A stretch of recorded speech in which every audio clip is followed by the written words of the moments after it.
welcome to Mock the Week. I'm Dara Breen. Joining me this week are Andy Parsons, Joe Caulfield and Russell Howard, Frankie Boyle, Hugh Dennis and Mark Watson. Our first round is called Headliners. Here's a picture of America's former and possibly future first couple, Bill and Hillary Clinton. But what does BCAH stand for? Just a very wild guess. Is it Bill Clinton and Hillary? That'd be terrible. Imagine if we got it first time. Bill clocks, available hookers. Bill's cigars, always humid. I've got a slightly different one. I prefer clammy. Is it? Bill controls Android Hillary. Look at him, he's like... It looks like he's pointing her out to a sniper. Is Is that what it is? Bill considers assassinating Hillary? I'll give if we could possibly steer it. Oh, no, the answer, Correct. I reckon. You're going to go for it? Bill campaigns alongside Hillary. That's exactly right. Well done, Russell. The answer I was looking for was Bill campaigns alongside Hillary. That refers to the former president's increasingly high-profile role in his wife's bid for the Democratic presidential nomination. Hillary is currently ahead of her Democratic rivals, but in a recent poll, 49% of Americans said they looked on her unfavourably.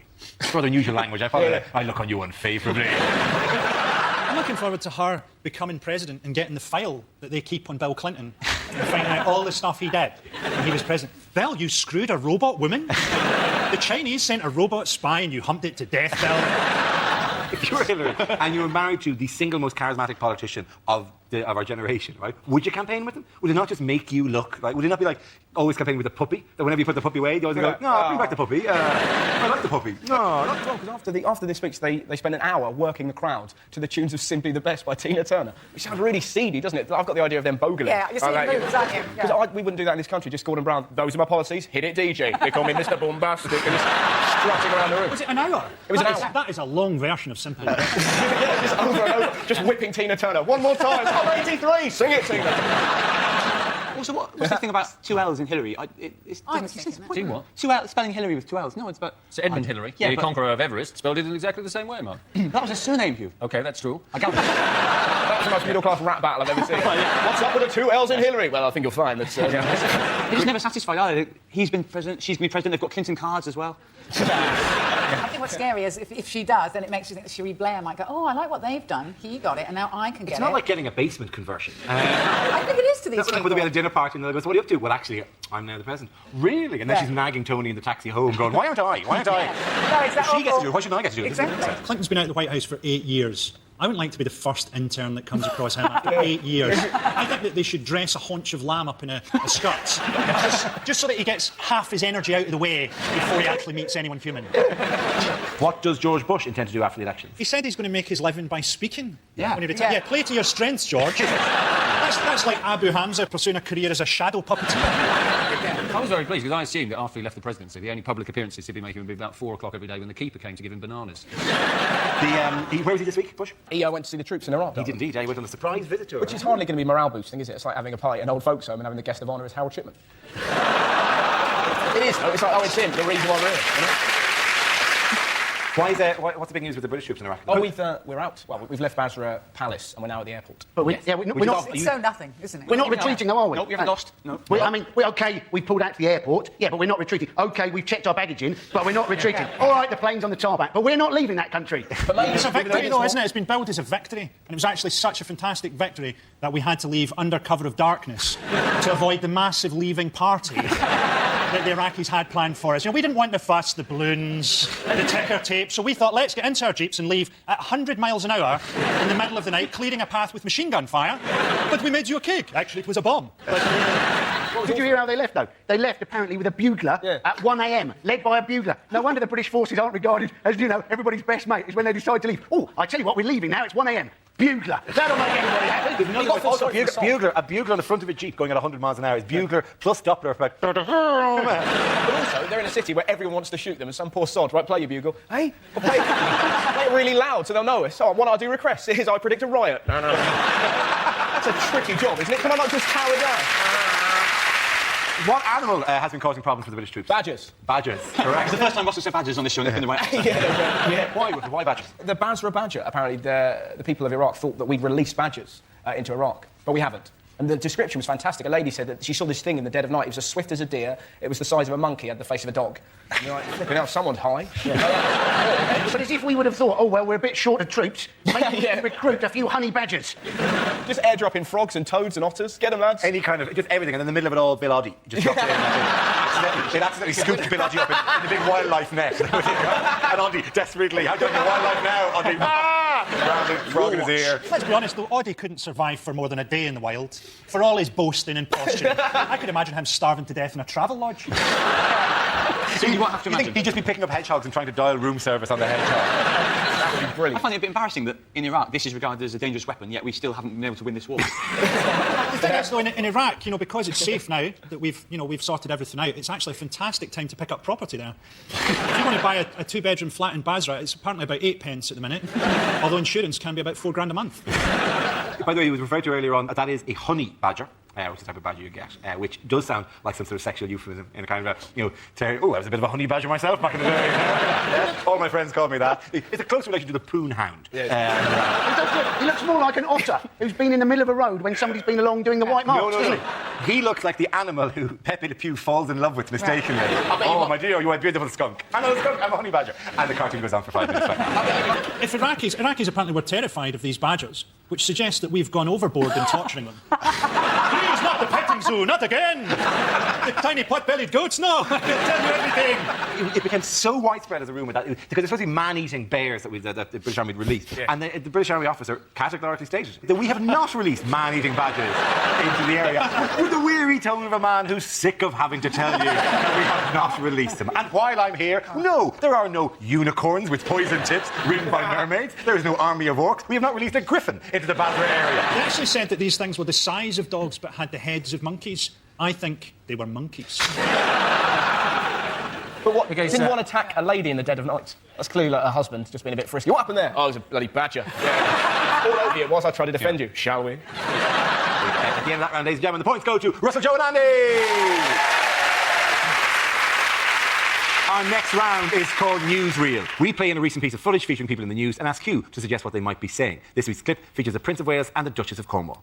Ah, well, here he is, His Royal Highness, the Prince of Wales, and Mrs. Prince of Wales. Well, why are they here? Well, to overlook the building of their new house. It's a bit behind schedule, I'm afraid. It was due to be finished in the Renaissance. But never mind, in the interim, they've discovered electricity, so that's an added bonus. Look at that light bulb, darling, shining its lovely light on your lovely face. Prince Charles doesn't like this very much, doesn't like an overrun. Now, which of you is responsible for the overrun, he's asking. I don't care if you're Polish. One of you will be beheaded. Now, are you responsible for the overrun? Was it you? Are you responsible for the overrun? No, Your Highness. We're not responsible for the overrun. We're just getting on with the job you gave us. We're bricking in your relatives. Why haven't you finished it? You're meant to be doing it. Why aren't you doing it now? Well, Your Royal Highness, we would be doing it now if you weren't talking to us, so if you shut up, we'll be able to get on with it, and it won't take nearly as long, so just go away. Now, let me pop on my specs, have a look at this enormous microphone. Tonight, Matthew, I'm going to be Whitney Houston. Oh, no, turned out to be a stone hammer. Prince Charles, of course, terribly good at hammering stone. He's carved and recarved his own mother's gravestone many times over the years. Prince Charles getting rid of some graffiti there. Wills for king. Oh, no, you don't go like that, Your Highness. You need longer, manly strokes like that. And a bit of a chamfer. Oh, manly strokes, is it? Yes, I'm laughing now, but you can fuck off. I'm the Prince of Wales. Well done, you! Our next round is called It's Only Mock and Droll, But I Like It. This game involves Mark, Andy, Frankie and Russell, so if you could make your way to the performance area, please. This is where we test our performance stand-up skills. We spin our news generator and it settles on the topic, and anyone can volunteer jokes about the chosen subject. OK, here we go. Let's spin the wheel. The first subject is advertising. Who wants to come in? Mark. I just think aggressive advertising has gone too far. It actually has the opposite effect for me. I saw a trailer for a film, Them. It was called Them. I know it's a silly name. You mean Them? That's just anyone apart from me. But I'll narrow it down a bit. But it said on this trailer, you'll never feel safe in your home again. I think, OK, I won't go and see that then, thank you. Who needs to pay £12 for that? Yeah, how's the film? Brilliant. We've had to move out, though, unfortunately. It drives you mad. After a while, you just think, can't people just calm down a bit? In London, nearly everything is cleverly marketed. Even toilets. In London, you never just get toilets that say men, women. There's always a theme, like, bucks and does. I don't know the answer. I'm drunk. Where do I piss? Let's just cut to the chase, shall we? I was in London, in this pub, the toilet said XX and XY, like chromosomes. I didn't realise I have to revise for this week. I would have done different A-levels if I realised it would restrict my pissing in the future. Thank you very much, Mark. OK, let's spin the wheel again. The subject is charity. Who wants to come in on that? Russell. It's, cheer if anyone's ever given clothes to Oxfam. Fair enough. You whooped then. Woo, do we win a prize? No. It's a really odd feeling because you feel quite proud of yourself. Just wondering, where am I going? I'm off to save Africa. That's right. And you wander in, you just plop down your clothes with some lovely lady, bung it anywhere. And there's a tiny part of you that gets really annoyed. You almost want to go, right, well, we'll do that again, shall we? And this time you're going to act like you give a shit. It sounds bad, but there's a tiny part of you that wants to go, sire, he brings goods. The chosen one has arrived. As you fling pants at orphans. Yippee, hurrah, will you ever be back in time, you needy tinkers? But What's an hour? OK, we're left with Frankie and Andy. Let's spin the wheel again. The next topic is Scotland. Scotland's full of terrible places. The Pride of Kilmarnock took a bit of a knock recently when they found out that the people of Ethiopia were holding a rock concert for them.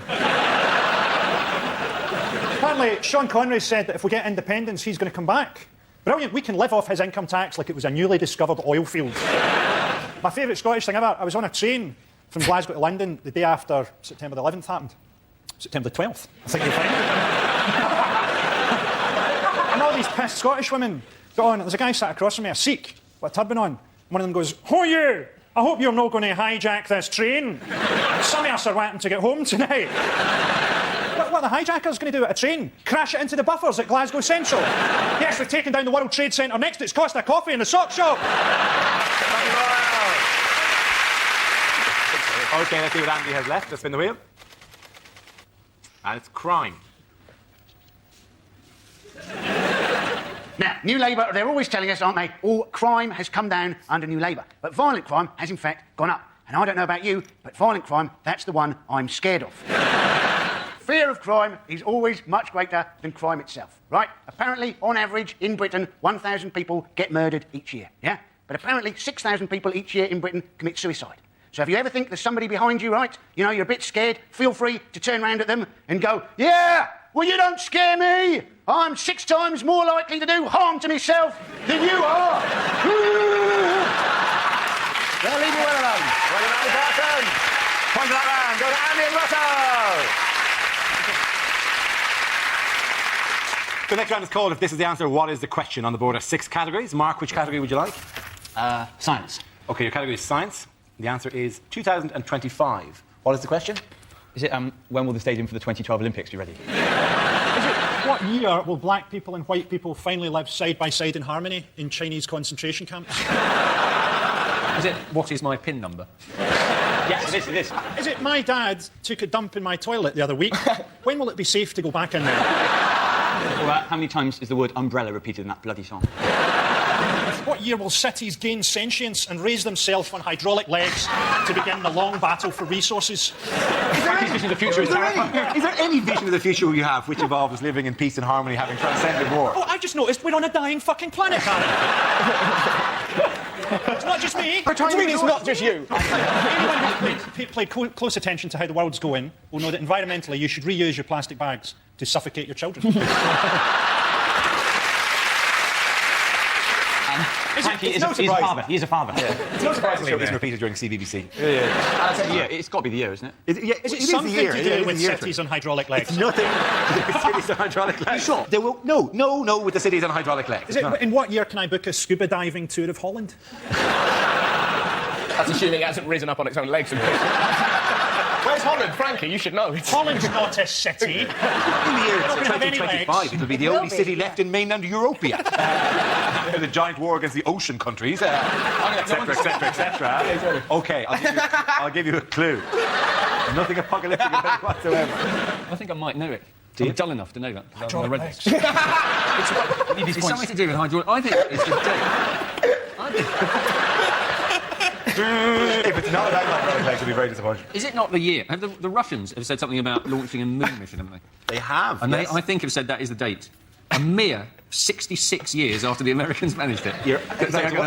What exactly is it? They're going to land a man on the moon. Absolutely right there. Well done, Hugh. You're absolutely right.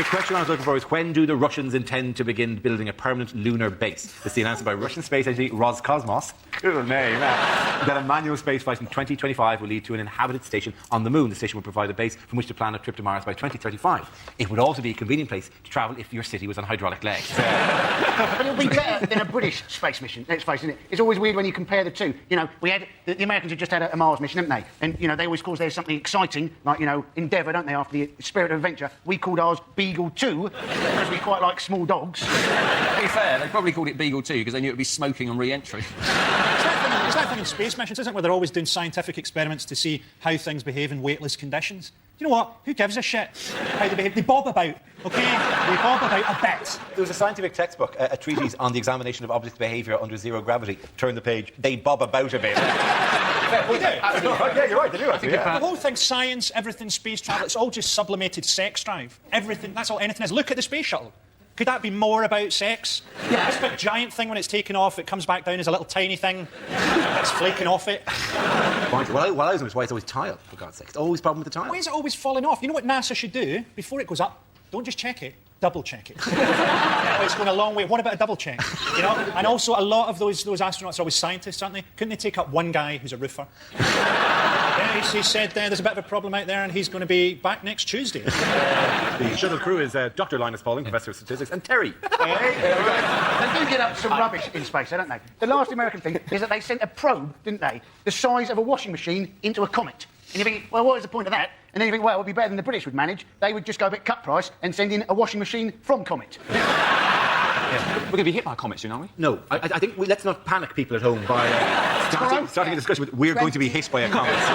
Sorry, I sensationalised the story. You did rather. Yes, there is an asteroid. Have you ever heard of this asteroid? Yeah. It's another huge disappointment of them going, oh, the world's going to end. And yet again, it doesn't end. I'm fed up with that. I had Wednesday as my death day. Wednesday.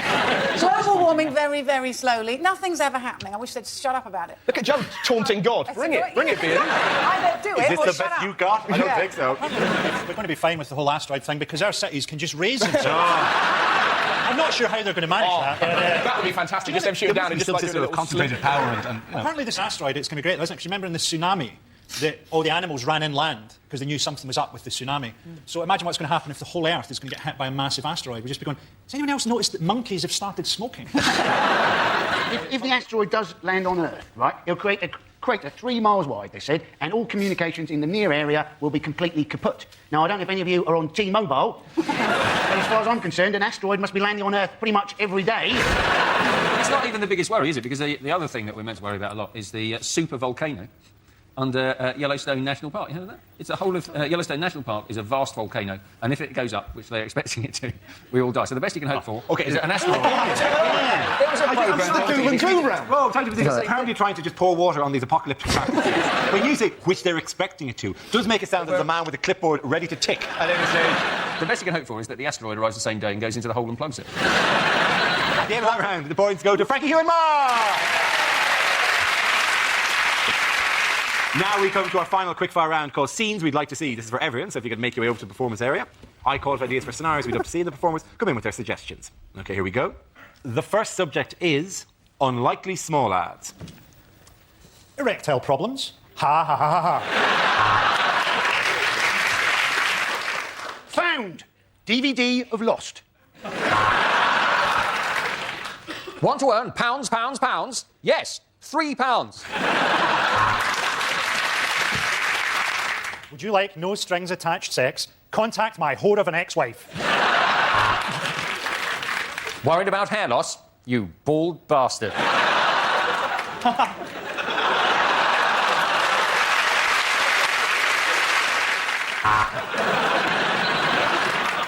Dog available to good home. Free prawn crackers with every delivery.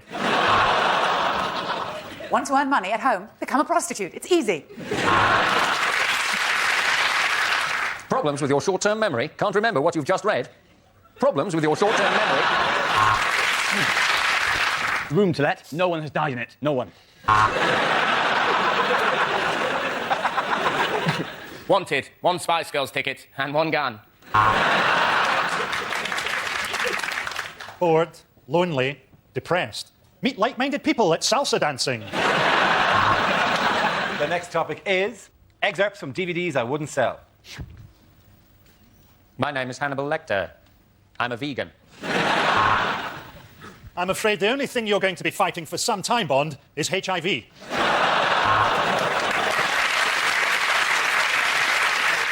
Welcome to Antiques Roadshow, too hot for TV. From the makers of Alien vs. Predator, Alien vs. Pingu. From the makers of Snakes on a Plane, Mice on a Tube.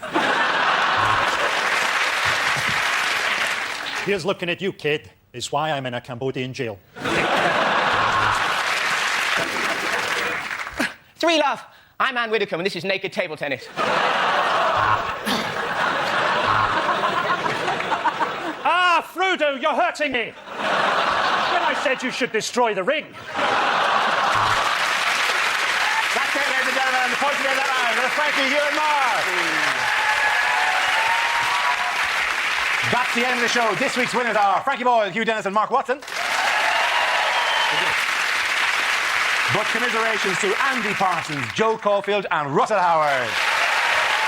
Thanks for watching. Good night. Stay with us on BBC Two. Steve Coogan is Tommy Saxondale next, being belligerent on behalf of squatters. And have you played Number One yet? Join in with Mitchell and Webb at 10. Thursday night comedy from BBC Two.